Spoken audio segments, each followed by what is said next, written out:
big shoes or big chinelas to fill. Hindi po ako si Jesse Robredo. Kumpara sa kanya, marami po akong mga kakulangan. Mar Rojas is the new Interior Government Secretary while Congressman Jun Abaya takes over the Transportation and Communications post.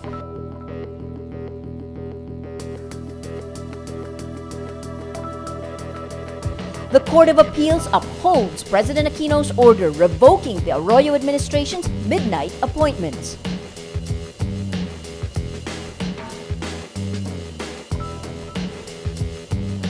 And CBCP hits Jesuit constitutionalist Joaquin Bernas over the reproductive health bill.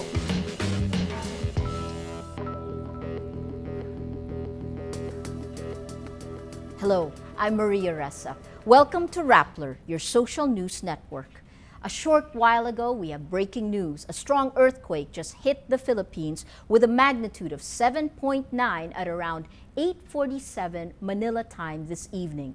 The earthquake occurred 139 kilometers east of Sulangan town in Samar. Tweets all over from social media, all over the country, from as far as Cagayan de Oro, General Santos City in Mindanao, Negros Occidental, Negros, Bohol in the Visayas, Naga and Ilocos Sur in Luzon, and Taguig in Metro Manila. We have distances from the epicenter from the USGS, 146 kilometers east from Gian, Samar, 213 kilometers northeast of Surigao in Mindanao, 227 kilometers east from Tacloban, Leyte, and 779 kilometers east-southeast from Manila, Philippines. Tsunami warnings are up over Indonesia, the Philippines, Taiwan, Japan, Guam, Northern Marianas, and Papua New Guinea. Rappler.com will give you updates as they come. Transportation Secretary and Liberal Party President Mar Rojas will be the next Secretary of the Interior and Local Government, taking over from the late Jesse Robredo. Cavite Representative Jun Abaya replaces Rojas as Transportation Secretary. Last Wednesday, a senior government official told Rappler Rojas appeared to be the choice of President Benigno Aquino and other LP officials. Asked if he had had a hard time finding Robredo's replacement, Aquino says Rojas was always on the top of his shortlist. Well, nung missing si Secretary Robredo, siyempre kailangan natin entertain yung possibility na lalo na nung Sabado na wala, linggo nung tumuli kami sa Masbate, at doon kinausap ko si Secretary Rojas. Sabi ko, para ikaw una sa aking shortlist in case we have to replace Jesse. Accepting the position, Rojas thanks the President for the trust and Leni Robredo for the support. I have big shoes or big chinelas to fill. Hindi po ako si Jesse Robredo. Kumpara sa kanya, marami po akong mga kakulangan. Subalit, maasahan po na gagawin ko ang lahat sa abot ng aking makakaya upang bigyang respeto ang legasiya ni Sec Jesse. Unang-una, nagpapasalamat po ako sa kay Pangulong Pinoy sa patuloy na tiwala na ipinagkakaloob niya sa akin. Nagpapasalamat din ako kay Ma'am Leni sa suporta at kumpiyansa na ipinaabot niya sa akin.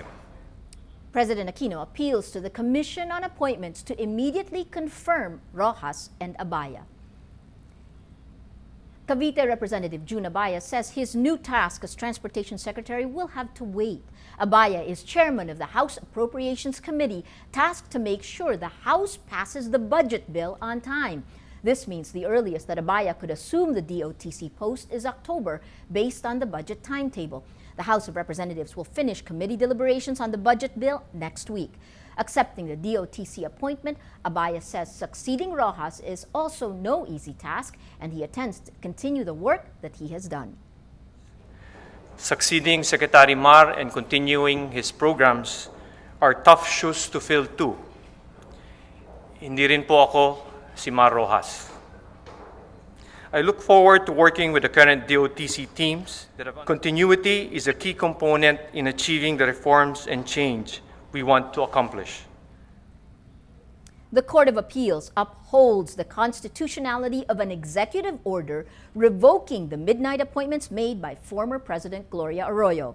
The court says President Aquino did not commit grave abuse of discretion when he issued EO2, which annulled the appointments Arroyo made during the appointment ban.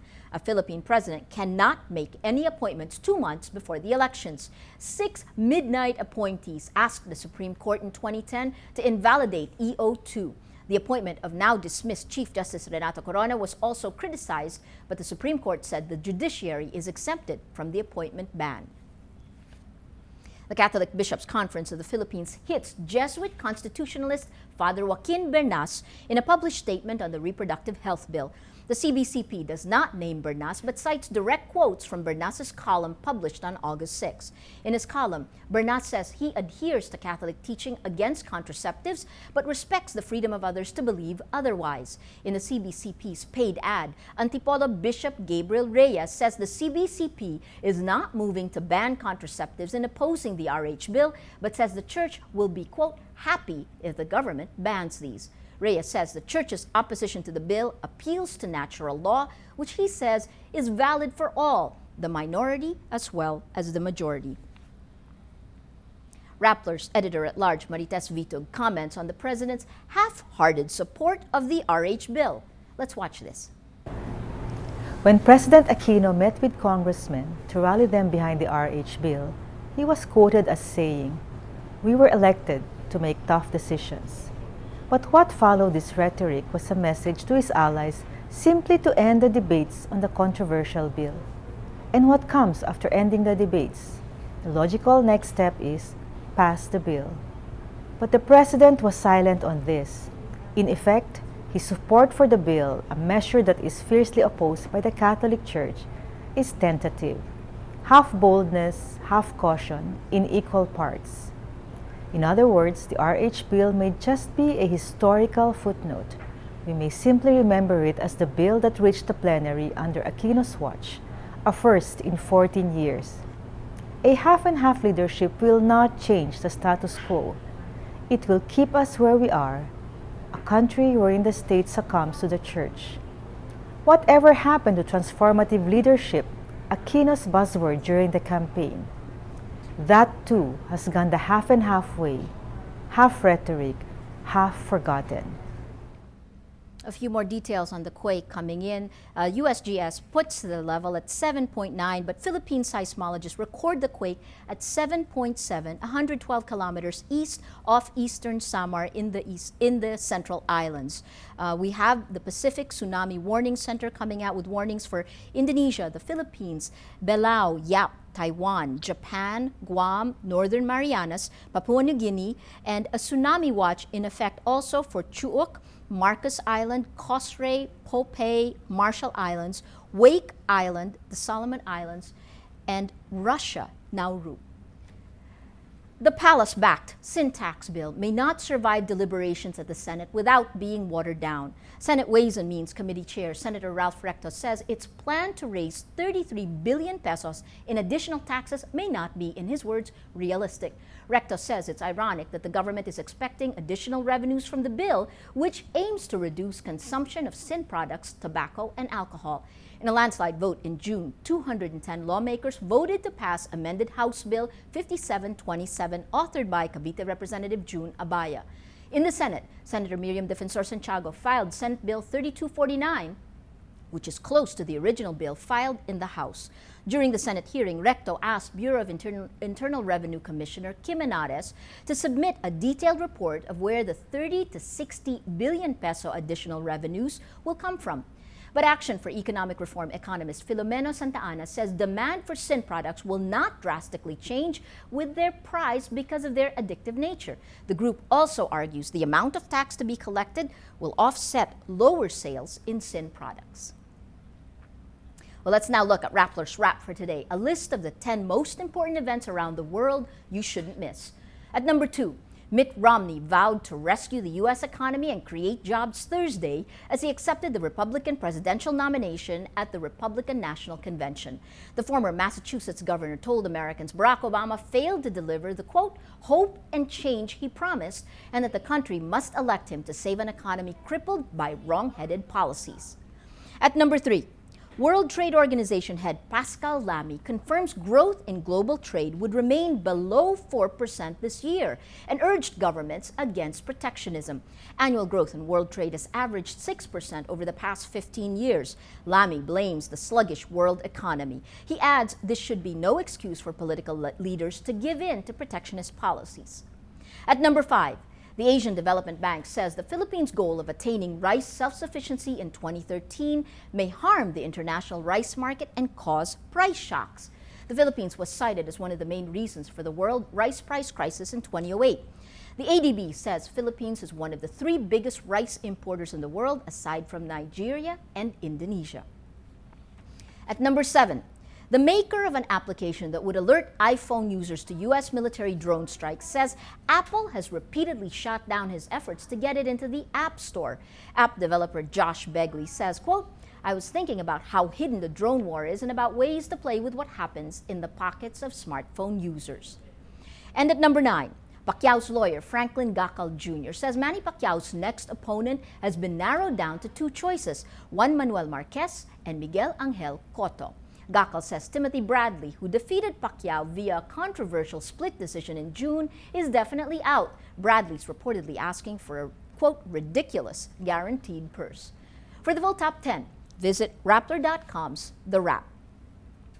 A Japanese court rejects Apple's claim that Samsung stole its technology in the latest chapter of a global patent war between the 2 smartphone giants. The Tokyo District Court says Samsung did not infringe on Apple's iPhone and iPad patents for some of its own Galaxy smartphones and tablet computers. Analysts say the ruling will help Samsung pick itself up after the defeat in the United States. Apple won $1.05 billion in damages from Samsung last week in a U.S. ruling. After helping the Philippine team win the gold medal in the recently concluded Jones Cup, the tournament's MVP, L.A. Tenorio, gets traded from Alaska to Ginebra. Earlier reports say Tenorio was traded because he insists on playing for Smart Gilas Pilipinas instead of focusing on the upcoming PBA season. But Alaska Aces owner Fred Uytengsu says the trade was for the good of the team. He also says the team willingly lends its players to the national team. Coach Chot Reyes has included Tenorio in the final 12-man roster for the FIBA Asia Cup that will be held in Tokyo, Japan. Every story on Rappler has a mood meter which has 8 emotions for you to choose from. You click on one of the emotions and it brings you to the mood navigator, which then counts the votes for each emotion and chooses the mood of the day. As you can see from today, story coming in, our top story, the CPCP hits Bernas over the RH bill, is 89% angry, 9% annoyed. You can see from some of the comments why. A story that's been on the page since yesterday, Soto, walang krimen na plagiarism, 61% angry. Some of the reasons why, a message from Leona Florentino, who writes, why does the mood meter say more people are happy about this? Is it because people can now legitimately plagiarize? Or is Soto using his pseudo-internet savvy staff for a click fest on the mood meter? We've certainly seen over the last 2 days a tug of war on the mood navigator between happy and angry. Tonight, most people are angry.